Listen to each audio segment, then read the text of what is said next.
This is where it gets really tricky because some wear a size 2 and want to lose weight, and some want to lose weight so they can fit back into a standard size 20. It's so deep. Each of us is so convinced that our struggle is just about us and our bodies, and that our desire to shrink is something flawed within us. But, friend, this problem. It's not about you. It's not about your body. Your body is not the enemy or the issue.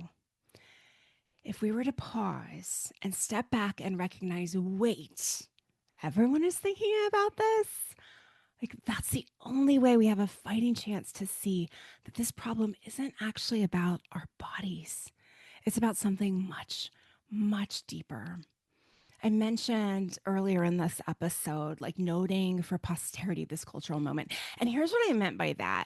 As recently as 2 or 3 years ago, we had celebrities with larger bodies promoting body positivity and shouting, big is beautiful. And then, oh, Zempic, now they've shrunk. What's the message? Big ain't so beautiful anymore. If you have a chance to be skinny, you should take it no matter what it costs. The biggest disappointment to me in all of this isn't really the celebrities, because I get that it'll be easier for them to find work, to find roles if they fit a certain body type. But what confuses me is tennis star Serena Williams. Her angle has been that she was doing everything right, and her body still wouldn't shrink until she started the semaglutides. And that scares me, friends, because she's a professional athlete, and professional athletes know how to feed their bodies appropriately for the amount of exercise that they do. And so when she says that she was doing everything right, that's a different kind of everything right than when you and I give ourselves credit for eating all of our vegetables and going for a walk, okay? So she says she was doing everything walk right, excuse me, but she didn't shrink.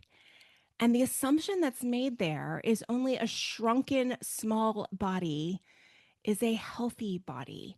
And it's the GLP-1s that made a difference and helped her shrink after she had a baby. And I feel like there's something really messed up about that. Now, if you're not familiar with the GLP-1s, here's what you need to understand. They're essentially fancy appetite suppressants. Now, it's more complicated than that, but they are stirring hormones within you to help you feel satiated. And some need that. For some, that messaging system has been turned off. I understand for sure if there's a part of your body system that is broken and there's something that can be taken or used to help fix that broken part, of course, there's a place for that.